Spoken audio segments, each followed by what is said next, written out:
Bien le bonsoir à chacun de vous. Euh, Merci encore une fois d'ouvrir la porte de chez vous pour qu'on puisse vous visiter de chez nous à chez vous. Et ce soir, encore une fois, nous avons préparé une belle rencontre avec chacun de vous. Et je prie le Seigneur que nous puissions être très encouragés ce soir. Et tout de suite, j'aimerais accueillir mon ami Stéphane. Mon ami Stéphane, comment ça va? Hey, bonjour Jacques, bonjour tout le monde. C'est vraiment une bénédiction encore d'être là ce soir et pouvoir. C'est un privilège qu'on a vraiment de pouvoir entendre la parole de Dieu, des louanges et un temps d'encouragement. Ça fait que je suis content d'être là avec la belle équipe qu'on est là et tous ceux qui écoutent via Zoom, via YouTube, via Facebook. Ça fait qu'on prie que vous puissiez avoir une belle soirée bénie dans la présence du Seigneur, puis que le Seigneur puisse vous encourager pendant cette soirée-là. Amen.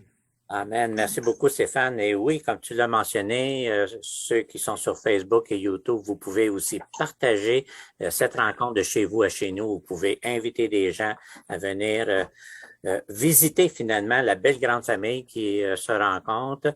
Et à ceux qui nous rencontrent pour la première fois, bien le bonjour. Et mon cher ami Émilien, comment ça va dans la belle région de la Naudière? Ça va bien, Pasteur Jacques. Il fait beau comme dans toutes les régions du Québec aujourd'hui. Ah, c'est vrai, on est vraiment béni d'avoir une température merveilleuse autour de nous en plein milieu du mois d'octobre. Et Serge, qui a préparé son cœur pour nous donner un beau message. Donne-nous un beau bonjour, là. Bonjour tout le monde, heureux de vous voir sur Zoom, Facebook et là où j'oublie, là. YouTube. YouTube, merci beaucoup. Donc, c'est une joie d'être avec vous et de partager le cœur de Dieu ce soir, de voir l'amour de Dieu, l'amour des chrétiens surtout ce soir, ça va être le terme, pour voir comment que Dieu désire qu'on grandisse et comment mettre en application l'amour de Dieu. Donc, je vous souhaite une bonne soirée, soyez bénis. Et je vous dis à très bientôt, très bientôt. Oui, c'est ça. On peut oublier des choses lorsqu'on rajeunit, mais on n'oublie jamais l'amour de Dieu que le message de Stéphane la semaine passée qui parlait de l'amour. C'est excellent. C'est la restauration. Et ça, c'est tellement merveilleux. Et ce soir encore, mais nous savons que le Seigneur va continuer à travailler nos cœurs pour nous restaurer, faire en sorte de nous fortifier. Et une des choses qui nous fortifie grandement, c'est le chant, c'est la louange, c'est la musique, c'est l'adoration. Et j'aimerais vraiment que mon ami Émilien puisse faire sourire sa guitare et nous entraîner vers les cieux avec un beau chant sur l'amour. Merci, Pasteur Jacques. Oui, qu'on puisse se mettre en disposition de recevoir ce soir. Merci, Père, de nous permettre de se rencontrer ce soir et élever ton nom, Seigneur, par la prière, par les chants, par la louange et surtout par l'écoute de ta parole et l'enseignement. Merci de ta présence dans nos cœurs, dans nos foyers. Tu nous permets, Seigneur, qu'on puisse se rencontrer, chacun d'entre nous, via les médias sociaux. Sois béni, Père, pour cette possibilité que tu nous donnes. Merci pour ton amour, Père. Merci d'entendre nos prières. Tu es toujours là. Tu nous tends la main. Tu nous prends, Seigneur, à un moment plus sombre de notre vie comme dans les moments plus glorieux. Alors, sois béni, Seigneur, pour ta présence ce soir.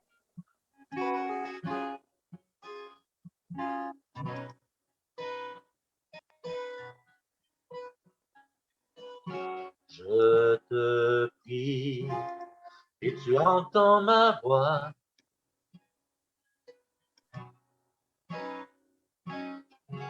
À l'abri dans le creux de tes bras. J'ai besoin que tu traces un nouveau chemin. J'ai tant besoin que tu sois mon puissant soutien, car tu es ma source, tu es mon bien. Quand je me perds, tu prends ma main, tu me relèves de la poussière dans le désert. Tu me diriges vers ta lumière, Seigneur. Tu es mon Père et tu restes Dieu dans mon désert.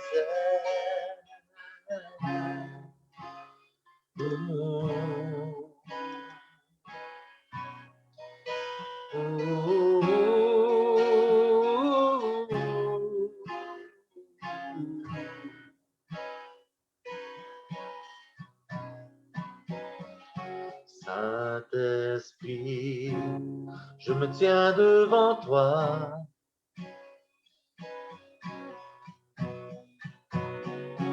À l'abri, dans le creux de tes bras. J'ai besoin de ton feu qui me purifie. J'ai tant besoin de ta vie, alors je m'écris. Tu es ma source, tu es mon bien. Quand je me perds, tu prends ma main, tu me relèves de la poussière dans le désert. Tu me diriges vers ta lumière, Seigneur. Tu es mon Père, tu restes Dieu dans mon désert.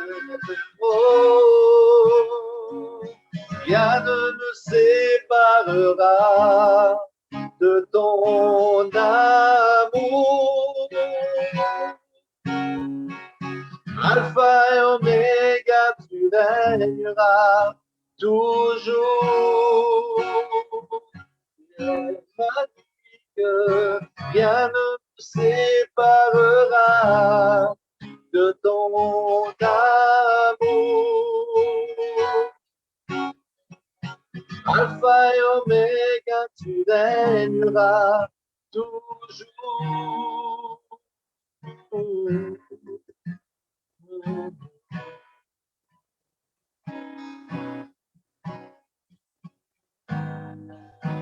Oh,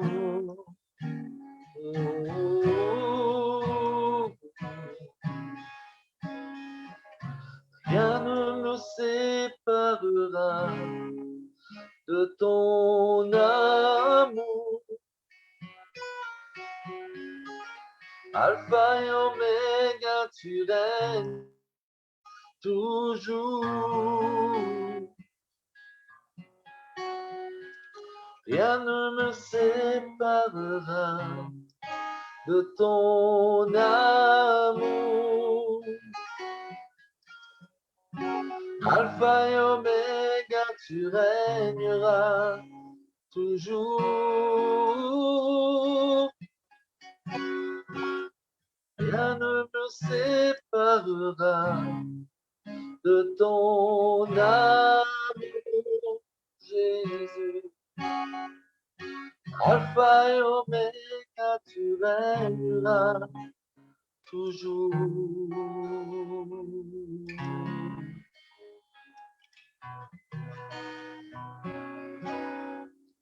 Tu es ma source, tu es mon bien.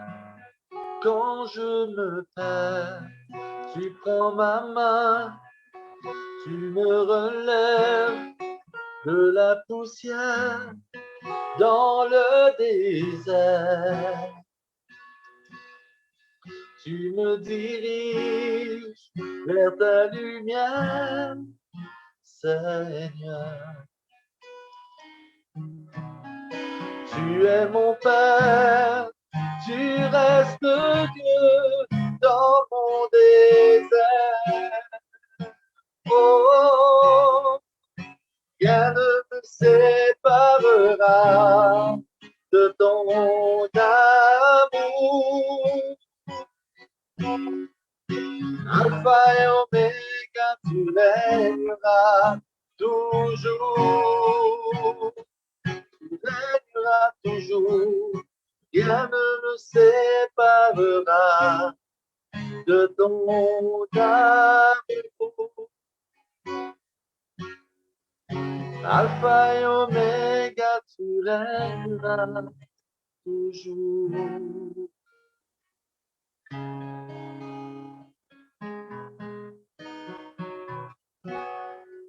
Tu es ma source, tu es mon bien.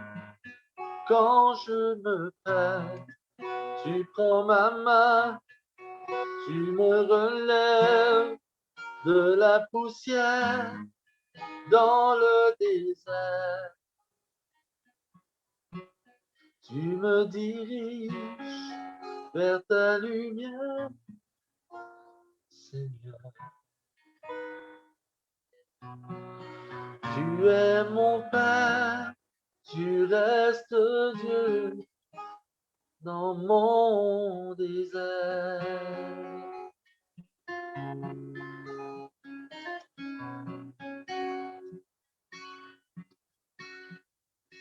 Tu es mon Père, tu restes Dieu dans mon désert.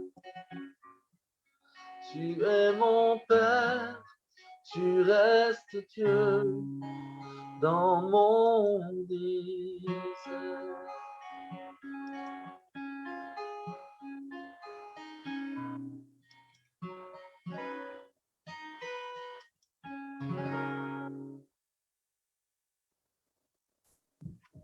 Amen. Alléluia. Quelle vérité. Rien ne nous séparera de l'amour de Dieu. Si ce soir, vous qui nous recevez chez vous, vous vivez un temps où vous vous sentez vraiment seul ou encore séparé, ou encore que vous avez des pensées que Dieu ne vous aime pas, nous rejetons cela dans le nom de Jésus parce que la parole de Dieu, elle est véritable et il est écrit que Dieu nous aime. Et il est là pour toujours nous restaurer, nous relever et nous encourager. Un verset qui est bien connu dans tout le monde, c'est cet amour-là hein, que le Père nous a donné. Ça a un résultat sur nous. Et l'apôtre Jean va dire dans sa lettre, « Bien-aimés, aimons-nous les uns les autres, car l'amour est de Dieu. » Cet amour-là qui vient de Dieu nous remplit et nous débordons d'amour aussi les uns pour les autres. Mon ami Serge, tu as préparé un beau message justement sur l'amour fraternel et nous sommes, toutes nos oreilles physiques et spirituelles s'ouvrent pour entendre ce message que le Seigneur a préparé dans ton cœur. Amen. Gloire à Dieu. Donc, merci à tous d'être présents avec nous ce soir. Je crois que l'amour de Dieu, c'est quelque chose qu'on ne saisit pas toujours, on ne comprend pas toujours, mais c'est tellement grand, c'est tellement puissant que ça transforme une vie.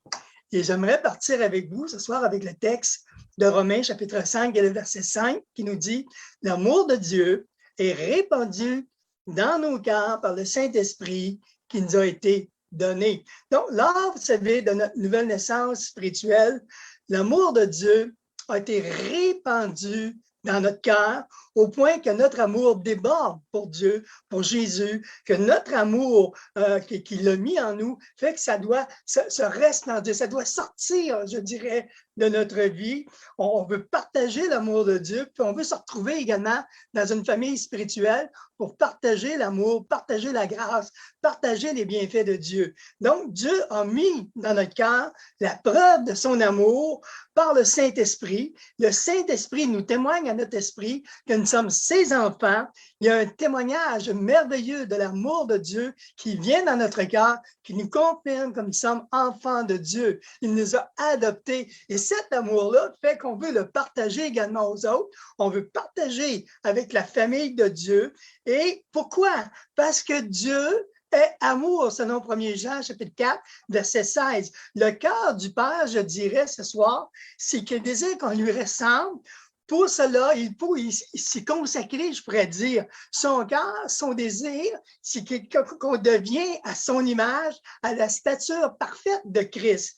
Galates, chapitre 5 et le verset 14, car toute la loi est accomplie dans une seule parole, dans celle-ci, tu aimeras ton prochain comme toi-même.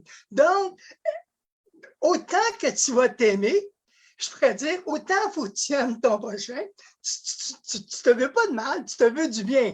Donc, tu dois partager l'amour qui est dans ta vie face à ton voisin, face à ton frère et à ton sœur.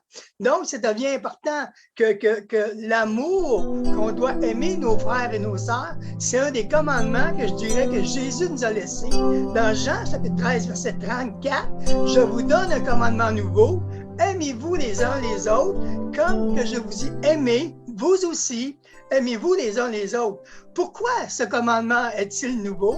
Parce que nous sommes maintenant nés de nouveau. Avant, on ne connaissait pas l'amour de Dieu. Maintenant, par la nouvelle naissance, nous l'amour de Dieu. Et dans le livre des Actes, même au début de l'histoire, donc ça nous parle que l'Église était ensemble, était dans l'unité, était dans le corps. Ils étaient sur les enseignements des apôtres, selon Acte 2, verset 42, verset 46, qu'il y avait la fraternité, la fraction du pain, qu'ils étaient ensemble dans un même lieu et qu'ils partageaient même leur bien ensemble. Donc, il y avait vraiment un amour fraternel au début de l'Église locale. Les gens s'entraidaient, mais pour cela, il faut s'aimer. L'amour, je dirais, ça nous apprend à donner. Donc, l'amour, ça se donne, ça ne s'achète pas, ça se donne, l'amour, pour commencer. Donc, je dirais ce soir que l'Église, nous sommes appelés à suivre les traces des apôtres, à partager cette grâce, à partager cette communion ensemble. Mais pour cela, il faut apprendre à s'aimer. Aimer, c'est se donner, comme que je viens de dire. Je dirais apprendre à aimer, c'est pas quelque chose de facile. Et c'est pourquoi que nous avons besoin d'apprendre cela pendant toute une vie. Des fois, on est plus lent à comprendre, mais aimer, c'est une question d'une vie. Aimer, c'est pas juste dire oui, je t'aime mon frère, mais aimer, c'est plus que ça. Aimer, c'est se donner. Aimer, écoutez, les frères, aimer les sœurs qui ont des gros caractères et qui pensent pas comme nous, c'est pas toujours facile. Mais le Saint-Esprit se préoccupe de la famille. Le plan de Dieu, c'est que nous nous aimons les uns les autres. Même Jésus a dit, dans Matthieu chapitre 5, verset 46, verset 48, « Si vous aimez ceux qui vous aiment, quelle récompense méritez-vous? Les publicains aussi n'agissent-ils pas de même? Et si vous saluez simplement vos frères, que faites-vous d'extraordinaire? Les païens aussi n'agissent-ils pas de même? » Écoutez bien, nous sommes différents maintenant. Nous sommes plus dans la pensée charnelle, nous sommes dans la pensée spirituelle. Nous sommes plus maintenant du même royaume, nous sommes dans le royaume de la lumière, nous sommes dans le royaume de la vérité et nous sommes dans un royaume d'amour. Donc, vous savez, le problème de l'amour, ce n'est pas juste aimer ceux qu'on aime, comme on vient de dire. C'est facile d'aimer ceux qu'on aime, mais aimer les gens qui sont plus difficiles, c'est une école qui nous apporte la patience, qui nous apporte l'endurance et ça forme notre caractère également. Mais il faut les aimer. Allô? Il faut les aimer pareil. Puis aimer les caractères difficiles, c'est pas facile. Dites-moi un gros amen. C'est pas facile d'aimer ceux qu'on aime moins. Hein? Vous serez d'accord avec moi. Mais Galates, chapitre 6 et le verset 10 nous dit « Ainsi donc, pendant que nous avons l'occasion, pratiquons le bien envers tous. » Il n'y a pas dit juste avec ceux que tu aimes, envers tous et surtout envers les frères dans la foi. Donc, l'amour, ça ne s'apprend pas dans l'isolement. Nous devons nous entourer les uns les autres, même les gens irritants, même les gens qui nous déçoivent. Pourquoi? Parce que l'amour, ça forme notre caractère. Et en plus, c'est le commandement de nous aimer les uns les autres. Cela veut dire, aimer ceux qui t'irritent, c'est pas facile, c'est une mort à soi. Mais surmonter ce défi, c'est le signe de la maturité chrétienne. Apprendre à voir plus loin, c'est d'apprendre, c'est plus mature dans ta foi, c'est de comprendre beaucoup mieux l'aspect de la personne. Ce soir, j'aimerais regarder avec vous 3 points sur l'amour fraternel. Je vais essayer d'être bref. Premier point, selon 1 Corinthiens, chapitre 14, verset 1, recherchez avant tout l'amour. Nos relations doivent primer sur le reste de notre vie. Pourquoi? Parce que la vie sans amour est totalement dépourvue de valeur. Nous avons besoin d'aimer et nous avons besoin d'être aimés. Et c'est pas pour rien que l'apôtre Paul nous a enseigné, selon Corinthiens, chapitre 13, versets 2 et 3, un texte que Émilien aime bien, « Quand j'aurai le don de prophétie, la science de tous les mystères et de toute la connaissance, quand j'aurai même toute la foi jusqu'à transporter les montagnes, si je n'ai pas l'amour, je suis rien. Et quand je distribuerai tous les biens pour la nourriture des pauvres, quand je livrerai tout mon corps pour être brûlé, si je n'ai pas l'amour, cela ne sert à rien. » Écoutez bien, j'ai une pensée qui m'est venue en préparant. Paul va mettre cette parole, vous savez, en pratique. Souvenez-vous de la petite lettre de Philémon. C'est une petite lettre, mais qui est riche en dons de soi. L'apôtre Paul est en prison et l'apôtre Paul, parce qu'il est en prison, va avoir un homme, Onésime, un voleur, qui va se sauver de Philémon, qui est propriétaire des esclaves. Et Paul va rencontrer cet homme en prison et Paul va le convertir à l'Évangile. Paul est en prison et à partir de ce moment-là, nous savons que selon la loi romaine, qu'un esclave fugitif est passible de mort. Mais Paul va intercéder Philémon, le maître d'Onésime, de lui redonner sa liberté. Il lui demande une faveur. Et même, il presse Philémon de recevoir Onésime comme un frère dans le Seigneur, un voleur, un esclave. Et Paul convertit cet homme, puis il demande à Philémon, il dit, écoute, c'est un voleur, c'est quelqu'un qui n'est pas bien, mais maintenant, reçois-le comme un frère dans le Seigneur. Onésime veut dire utile. Et Paul va dire dans le livre de Philémon, verset 10 et verset 12, « Je te prie, mon enfant, que j'ai engendré dans les chaînes Onésime, qui autrefois t'a été inutile, mais qui maintenant est utile à toi et à moi. » Tout un changement. Je te le renvoie, lui, mes propres entrailles, donc tu me tiens pour ton ami, reçois-le comme moi-même. Donc, et si tu as fait quelque tort ou si tu dois quelque chose, mets-le sur mon compte. Quel récit qu'on voit ici? Paul, qui engendre Onésime dans le Seigneur, il va le prendre en charge, il va prendre sa défense, il va dire, écoute, autrefois, il n'était pas inutile, mais maintenant il est rendu utile pour le royaume de Dieu, au point de dire, Paul va dire, si tu as fait quelque chose, mets-le sur mon compte. Et le mot compte ici, c'est un livre de comptabilité.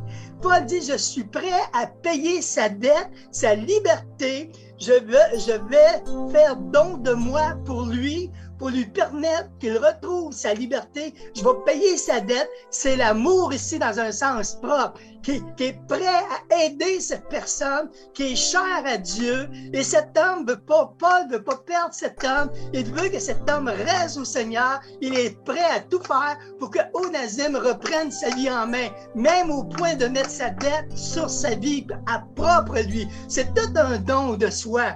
Laissez-moi vous dire, je connais pas grand monde qui fait ça. Honnêtement, on a tous à mourir ce soir à quelque part face à ces choses-là, de faire confiance à un voleur, de faire confiance à quelqu'un que tu connais pas, que tu viens d'engendrer le Seigneur, mais si tu as fait quelque chose, mets-le sur mon compte. Wow! C'est quand même quelque chose d'extraordinaire de voir l'amour à ce point-là. On connaît Jean 3,16, mais 1er Jean 3,16 maintenant, ça nous dit « Nous avons connu l'amour, ainsi qu'il a donné sa vie pour nous. Nous aussi, nous devons donner notre vie pour les frères. » Allô? Je pose une question ce soir. Est-ce qu'on est rendu là? Moi, quand j'ai préparé ça, j'ai dit « Seigneur, je suis pas mort. Je suis pas mort à moi-même encore. J'ai de la misère à faire confiance. J'ai des choses encore à mettre en pratique. Et honnêtement, je vous le prêche, puis je me dis à quelque part, Seigneur, travaille encore ma vie parce que faut que ça change à quelque part. Apprendre à faire confiance aux gens de cette façon-là. Paul a mis en pratique vraiment le message de Corinthiens. Il a agi face à un homme humblement, même si Paul avait 20 fois sa connaissance. Paul a agi d'une façon humble, d'une façon simple. Onésime, un voleur, un homme qui vaut rien. Paul est prêt à donner sa vie. Écoutez bien, 4 des 10 commandements traitent de notre relation avec Dieu et les 6 autres traitent de nos relations avec les autres. C'est important, nos relations fraternelles. Ce qui compte de plus dans nos vies, c'est nos relations. Nous avons tous des leçons à retirer de nos relations, soit de mettre l'amour en premier et d'être patient et de demander au Seigneur de changer mon cœur. Avez-vous fait ça? Seigneur, moi j'ai de la misère avec ce frère-là. Touche-le avant que je le touche. Moi, c'est mon langage. Là. Puis, Seigneur, change-moi. Change la façon que je vais voir les choses. Apprends-moi à voir plus loin. Moi, je ne vais pas plus loin, mais donne-moi la vision de voir plus loin pour mon frère. Allô? Je ne sais pas si vous, ça vous pensez comme ça des fois, mais moi, en tout cas, je pense comme ça. Donc, je dirais ce soir, il ne faut pas regarder les frères et les sœurs qui sont plus difficiles comme des ennemis, mais comme des frères et des sœurs différents, qui aiment Dieu et qui nous apprend la patience, qui nous apprend la prière et qui nous apprend la compassion. Allô? Est-ce que l'œuvre de la chair, elle est réelle? Je dirais oui dans nos vies. Deuxième point, j'aimerais partager avec vous, l'amour qui restaure une relation. Vous savez, les conflits, c'est une réalité dans le milieu chrétien. Mais il ne faut pas se mettre la tête dans le sable et dire l'Église n'a pas de conflit, puis c'est parfait.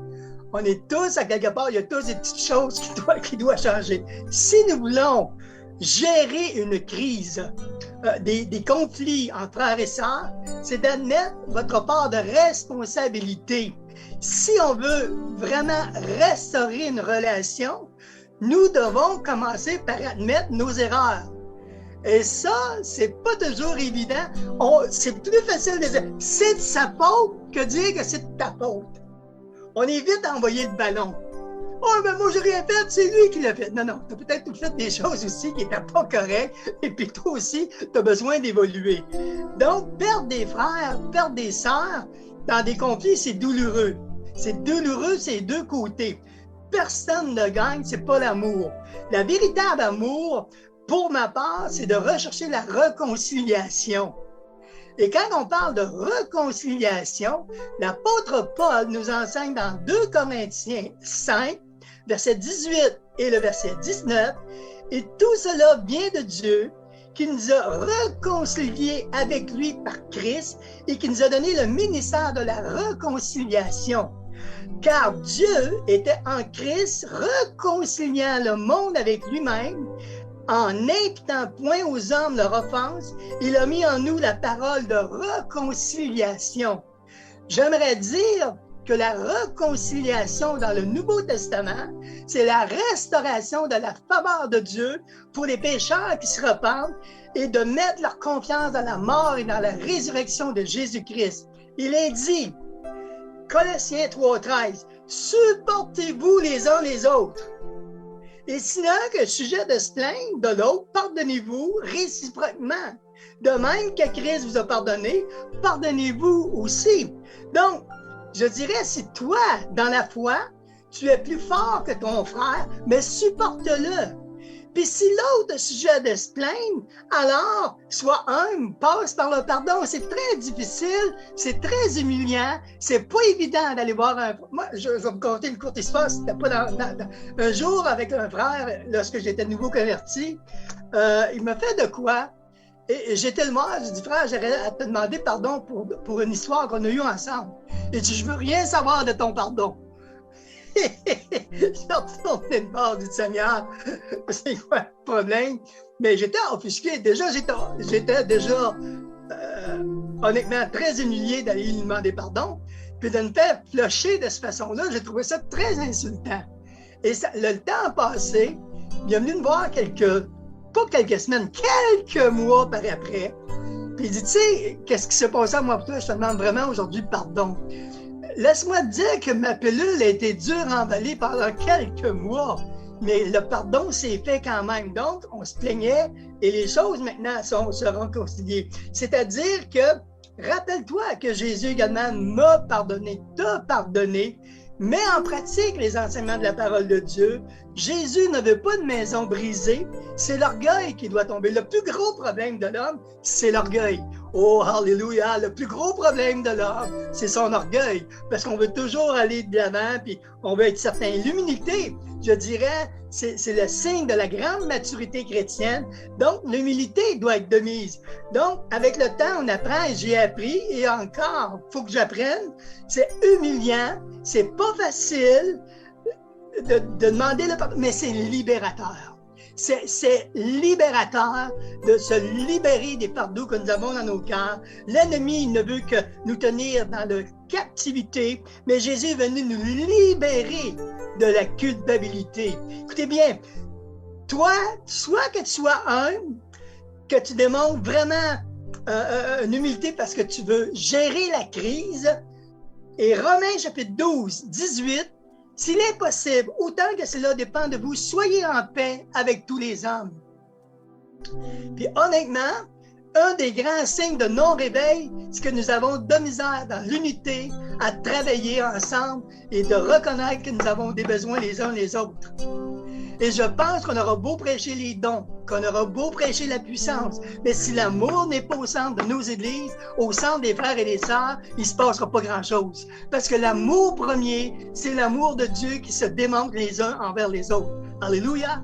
Le grand réveil que nous attendons doit se démontrer avec l'amour, la patience, la tolérance et toutes ces choses-là envers les autres.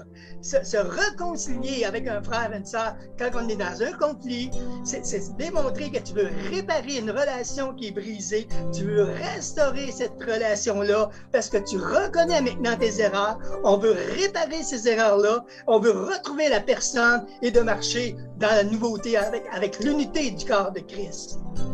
Romains chapitre 12, versets 10 et 11. Par amour fraternel, soyez pleins d'affection les uns avec les autres. Par honneur, usez de prévenance réciproque. Ayez du zèle, non de la paresse. Soyez fervents d'esprit, servez le Seigneur. Par amour fraternel, soyez pleins d'affection. Ça veut dire être dévoué pour les autres, envers les membres de la famille. C'est grâce à cet amour que la Bible nous dit qu'on va se reconnaître à l'amour les uns envers les autres. Donc, dans ce moment-là, cet amour que nous portons en nous pour les frères et les sœurs, ça se démontre par nos actions. S'il y a vraiment de l'amour, ça se démontre. Tu ne peux pas aimer sans démontrer. Aimer, c'est démontrer que tu aimes une personne. Tu vas faire toutes sortes de petits à côté pour lui parler avec vérité, avec amour. Mais le véritable amour, tu le partages. Tu veux le bien. Tu veux que la personne soit heureuse. Tu veux l'encourager. Tu veux l'entraider. C'est ça l'amour fraternel, en réalité. C'est d'être avec donner de la valeur à la personne. User d'honneur, de prévenance. Honorer les autres. Considérez-les supérieurs à vous-même. Alléluia. Donc, ayez du zèle, non de la paresse, sois fervent d'esprit, sers le Seigneur. Reste pas dans la passivité des choses, mais sois zélé, avance avec Dieu, avance dans ton comportement avec Dieu, avance avec tes frères et tes sœurs. La terre ne tourne pas autour de nous, la terre tourne autour de Christ. Alléluia. Donc, il faut apprendre à aimer. Et le zèle, c'est un ardeur à soutenir les autres, les idées des personnes. Toi, ton ardeur, c'est le royaume de Dieu. Prends position pour Jésus. Tu veux être fervent d'esprit. En réalité, ça veut dire bouillant par l'esprit. Donc, tu veux être animé de l'esprit du guerrier. Plus qu'on va être unis, l'Église, dans l'amour avec les frères et les sœurs, plus on va fermer les portes des attaques de l'ennemi qui veut juste détruire, qui veut juste disperser. L'unité est la force de l'Église. Alors, ne perdons pas notre temps avec la chair, avec les mauvais désirs, avec des mauvaises pensées. Ça va nous détruire, ça ne nous aide pas. Combien ont déjà ruminé avec une personne dans sa tête? Tu la vois partout, puis tu penses qu'à elle, puis tu ne penses pas toujours en bien de la personne. Donc, tu as besoin d'être libéré. Donc, l'amour, c'est pas vivre dans ce combat-là. L'amour, c'est de vivre dans l'entraide. C'est de vivre dans la compassion les uns avec les autres. Soyons animés de l'amour de Jésus. Troisième point, l'amour va durer éternellement. Jean, chapitre 3, et le verset 36, « Celui qui croit au Fils a la vie éternelle. » Écoutez bien, une déclaration extrêmement forte. « Celui qui croit au Fils a la vie éternelle. » La vie éternelle, elle est réelle pour l'enfant de Dieu. Une vie sans fin, nous serons dans la présence de Dieu, nous allons être des frères avec des sœurs. Donc, on est là pour l'éternité. L'amour que nous avons reçu de la part de Jésus par le Saint-Esprit doit se manifester, comme j'ai dit tantôt, aux autres. C'est l'héritage. Nous avons, l'Église, elle a un héritage à laisser. Et l'héritage que nous laissons, c'est l'amour que nous avons pour les gens. C'est le meilleur héritage que l'Église fait dans la vie des gens, c'est de parler de l'amour de Jésus, de mettre l'amour de Jésus dans la vie des gens. C'est l'héritage que nous laissons. Paul nous dit dans Corinthiens 13, verset 13, maintenant, donc ces trois choses demeurent, la foi, l'espérance, la charité. Mais la plus grande de ces choses, c'est l'amour, la charité. L'amour, comme je viens de dire, elle laisse un héritage. Le mot amour ici, c'est le mot agapé. Et le mot agapé veut dire l'amour fraternel, l'affection, la bonne volonté, la bienveillance. La bienveillance, c'est une démarche tournée vers les autres. Donc, quand on regarde vers les autres, on s'aperçoit que beaucoup de gens ont des beaux dons, des beaux talents, des belles attitudes et on veut les aider. Et quand Jésus est venu sur cette terre, il a voulu rallier les gens au cœur de son Père. Il a voulu que les gens aiment son Père. Quand nous parlons, écoutez bien, c'est important que ce que je vais vous dire sur la mentalité du royaume de Dieu. Vous savez, le Seigneur recherche le cœur de l'homme, le cœur de la femme. Le Seigneur nous recherche. Vous savez, Dieu ne tue pas les gens, ne brûle pas leur maison, ne détruit pas leurs possessions.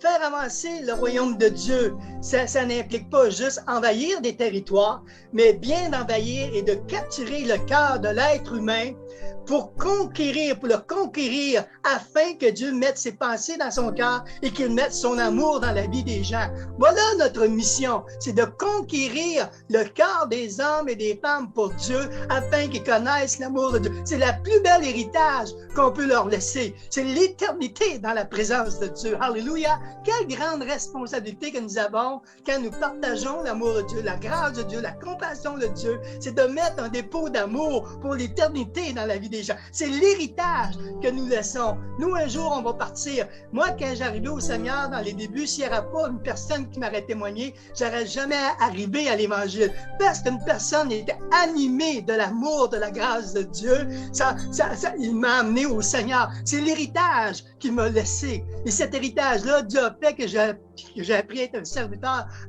avec le Seigneur. Mais j'avais besoin qu'une personne me témoigne. C'est l'amour de cette personne-là qui a fait que j'ai accepté Jésus. Jésus veut notre cœur. Nous retrouvons 12 apôtres qui ont tout délaissé pour suivre Jésus. Ils ont été touchés par un message percutant de l'amour de Dieu. Leur cœur a été envahi au point qu'ils ont partagé cette grâce, cet amour tout autour d'eux. Et même, ils sont tous morts martyrisés pour la cause de Jésus. Donc, il y avait de l'amour. Donc, quand tu es prêt à mourir parce que tu aimes à quelque part, hein? Tu ne veux pas mourir si tu n'aimes pas. Là. Donc, eux étaient convaincus d'être avec Jésus pour l'éternité. Donc, cet amour, ils ont marché sur les traces de Jésus pour que les gens arrivent à la connaissance de Jésus. Ils sont morts pour la cause. Ce que je dis en réalité, l'impact le plus durable que nous puissions laisser sur cette terre est dû à notre façon que nous aurons traité les autres. Nous avons la responsabilité que les gens connaissent le Seigneur.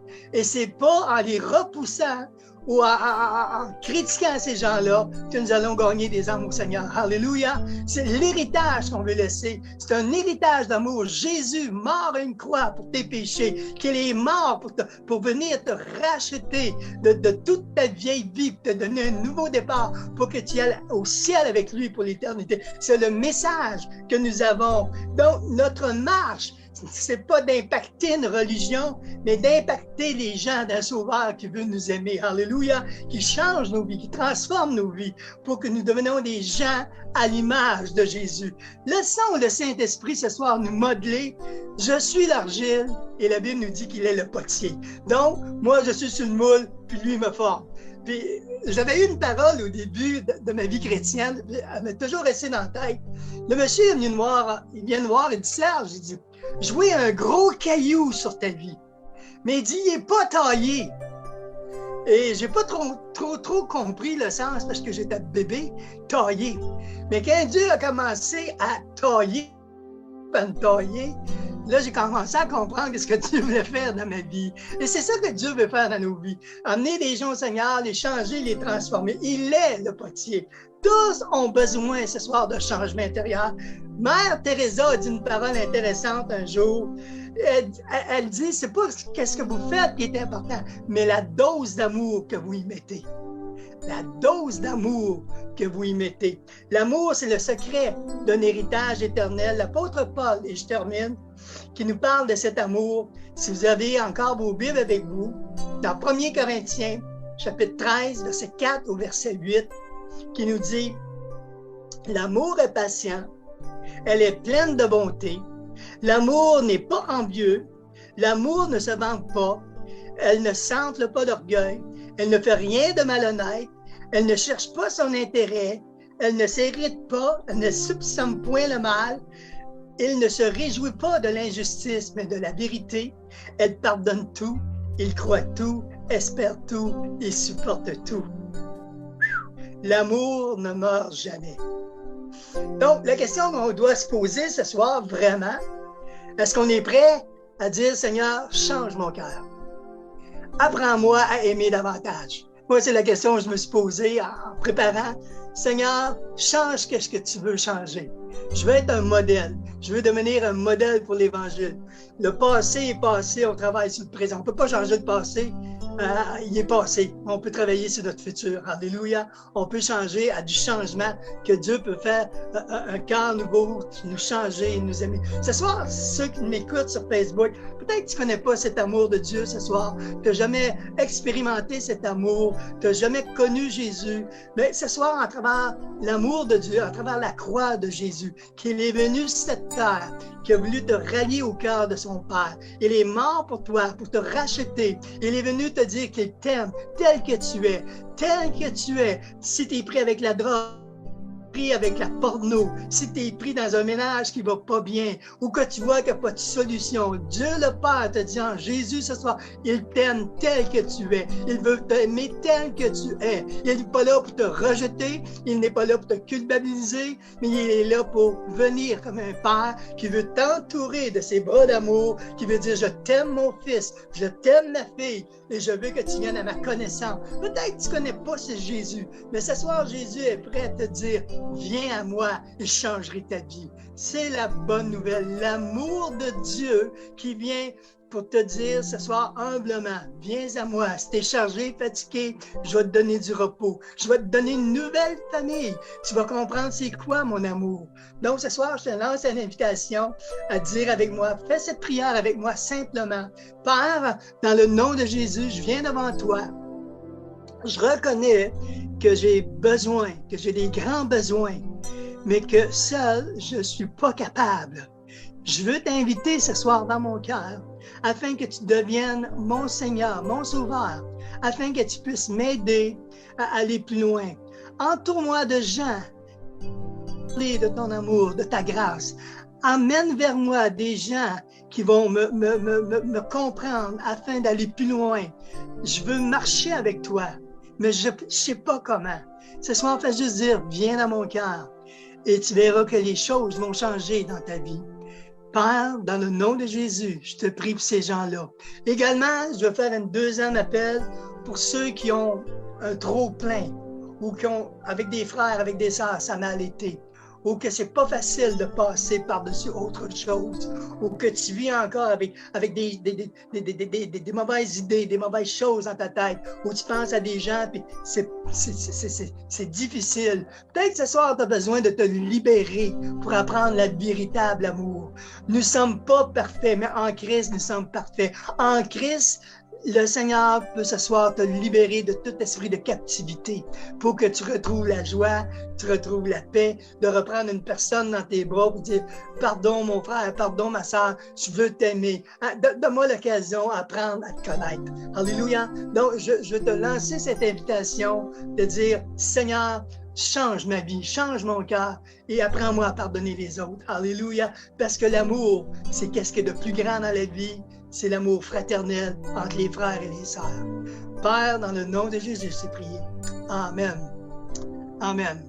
Amen. Et merci Seigneur, merci Seigneur, merci Seigneur pour mon frère qui est un petit homme rempli de feu et de passion pour la transformation des personnes. Et merci Serge. J'inviterai maintenant Stéphane, Émilien à se joindre avec moi. Et j'aimerais ça que dans les minutes qui nous restent encore, il reste 14 minutes encore dans notre rencontre de chez nous à chez vous.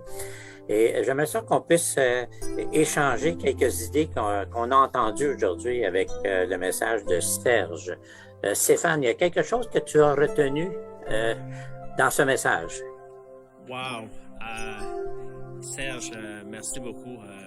Vraiment une bénédiction et je pense que tu touches des points forts dans le sens que parfois certains d'entre nous, on recherche une relation avec Dieu plus intense ou plus proche et tout ça, mais je vois comme en écoutant et tout ça même, il y a une relation directe avec l'amour fraternel, la façon que je traite les autres, la façon que je communique avec les autres, la façon que j'agis envers les autres par rapport à ma relation avec Dieu. Tu as dit quelque chose, ça me fait réfléchir que tu as utilisé la phrase « restauration de la faveur de Dieu ». Et plusieurs d'entre nous, je veux la faveur de Dieu. Puis je crois que tous les gens qui écoutent ce soir, on veut la faveur de Dieu sur notre vie. Et parfois, c'est qu'on veut la faveur, mais on ne sait pas nécessairement par où commencer ou dans quelle direction aller. Mais je pense que la direction que tu donnes ce soir, puis en tout cas que je vois moi au travers ça, c'est vraiment avoir cette restauration avec mon frère et ma sœur. Et combien de relations sont brisées ce soir. Peut-être même que tu écoutes, ou je regarde même peut-être on n'a pas besoin de regarder bien loin, on a besoin de regarder chez nous, chez moi. Et dans mon entourage, je vois des restaurations qui sont brisées et dire peut-être est-ce que je peux être une clé, Seigneur, là-dedans? Y a-t-il un froid dans mon cœur vis-à-vis d'un frère et d'une sœur? Et souvent dans les assemblées, on sait bien présentement qu'il y a des froideurs qui sont là, des froideurs parce que diversité de la personne ne pense pas comme moi et là, mon cœur se refroidit vis-à-vis de cette sœur-là, cette frère-là. Mais moi, j'ai bien aimé, c'est ça, la restauration de la faveur de Dieu, mais que le lien que tu as fait avec la façon que je traite mon frère et ma soeur, puis se rappeler aussi, je pense que c'est bon de se le faire rappeler, que Jésus m'a pardonné, que j'ai été pardonné à la croix, on avait tous un passé, j'avais un passé, j'étais loin d'être parfait, puis j'étais encore bien loin d'être parfait. Mais lorsque je me souviens de comment est-ce que le Seigneur m'a pardonné, moi, qui avais fait tellement d'erreurs, tellement de gaffes, il me semble que ça devrait être plus facile de pouvoir pardonner quelqu'un d'autre qui fait parfois même les mêmes erreurs que moi que j'ai fait, puis pouvoir aimer cette personne-là, l'entourer et tout ça. Je retiens pas mal de points là-dedans par rapport que cet amour-là. Comment est-ce que je traite mon frère et ma soeur, un impact direct avec ma relation avec Dieu. Ça vient transformer mon cœur. Excellent, merci beaucoup, Stéphane.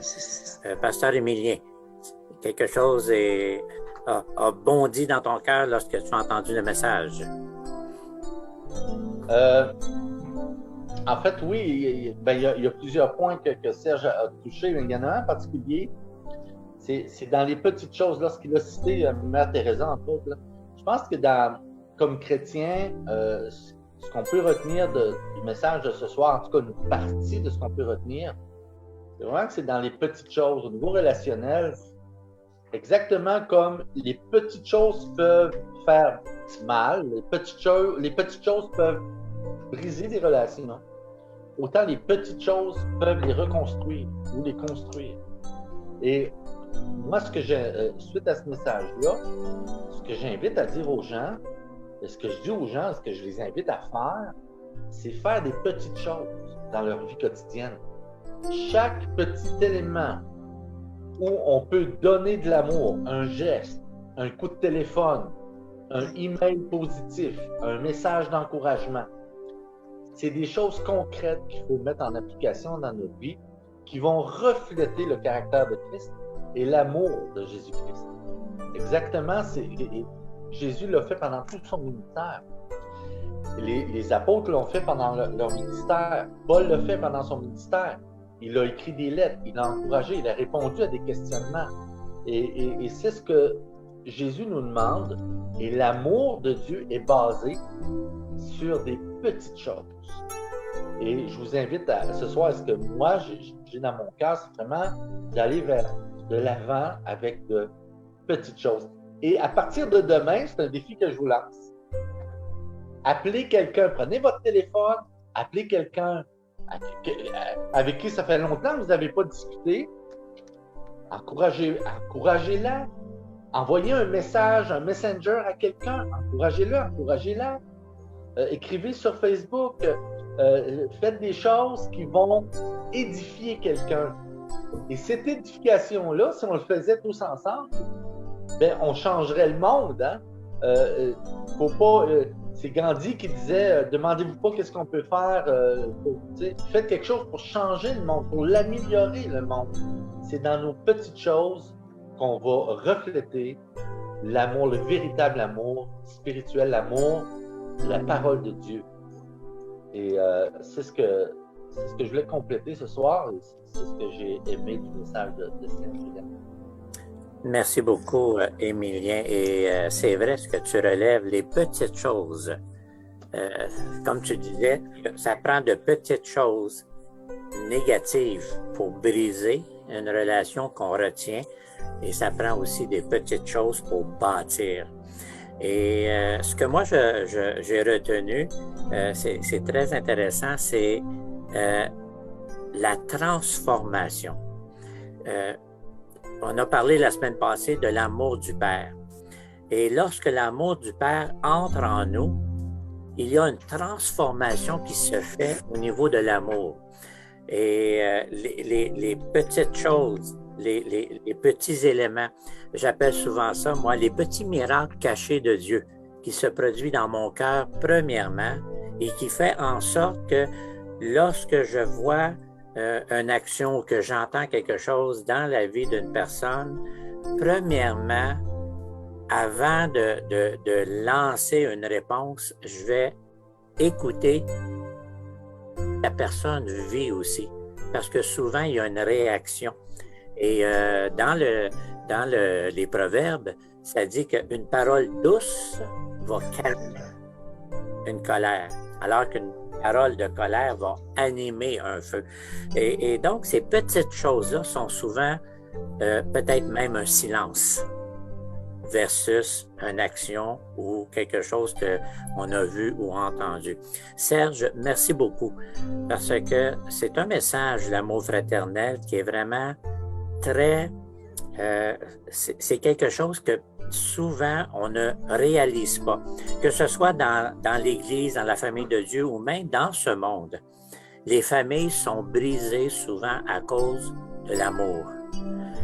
Dans l'Église, c'est la même chose. Dans l'Église, un des passages qui est le plus, je dirais, qui jette la lumière sur l'importance de l'amour, c'est Corinthiens, chapitre 11, lorsqu'on arrive avec le repas du Seigneur.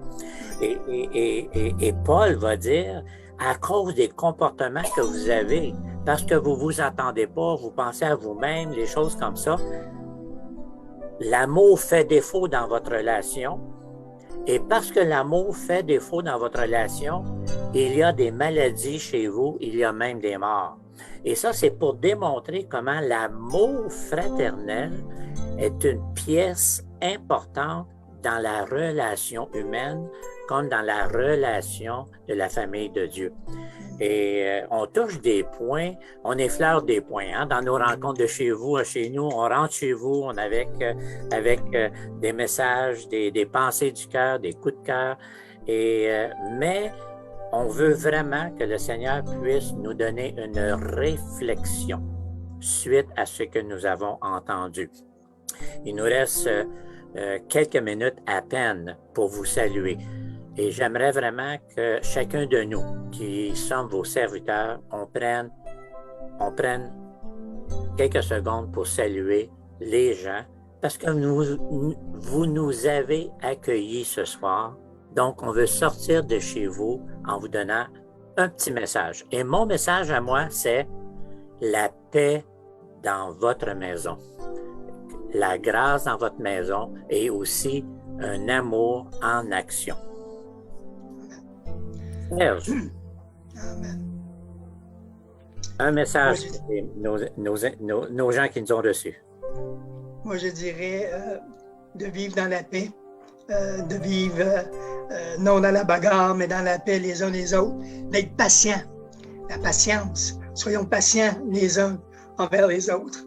Donc, si quelqu'un vous a froissé, soyez patient, ça va revenir. Mais soyons patients. Il faut apprendre à grandir. La patience, pour moi, c'est la devise. C'est vrai. Une phrase. Pasteur Jacques, moi, je dirais la restauration. Donnez-vous l'opportunité de restaurer les petites choses dans votre vie. Excellent, excellent. Stéphane. Je dirais la parole que l'ange de l'Éternel a parlé à Gédéon. Il a dit, va avec la force que tu as. Parfois, tu dis, j'ai pas la force peut-être de pardonner, j'ai pas, mais tu as déjà quelque chose qui est là, qui, avec la force du Seigneur, tu es capable d'approcher certaines personnes et même nous regarder parfois dans un miroir, comme Serge a parlé, d'admettre nos propres erreurs. Mais je prie que le Seigneur te donne la force et le courage. Va avec la force que tu as. Amen. Excellent. Merci beaucoup, Stéphane. Et finalement, nous avons reçu ce soir, lorsque nous avons entendu le message, que chacun de nous, dans la famille de Dieu, et chacun de nous, ceux qui nous écoutent, qui ne sont pas encore dans cette famille de Dieu. Autrement dit, qu'ils ont mis de côté la question d'Église ou quoi que ce soit, pour toutes sortes de raisons. Il y a une relation que Dieu veut établir. Oui. Et cette relation-là commence premièrement par vous-même, c'est-à-dire ouvrir la porte à faire en sorte qu'il y ait une réconciliation entre vous et le Père, mais aussi cette réconciliation-là qui va entrer en nous. On va devenir, chacun de nous, un ambassadeur pour apporter la réconciliation à une autre personne autour de nous. Donc, on vous quitte, on sort de votre maison avec la bénédiction et avec, n'oubliez pas, la réconciliation. Que ça soit gravé dans votre esprit et dans votre cœur. Salutations!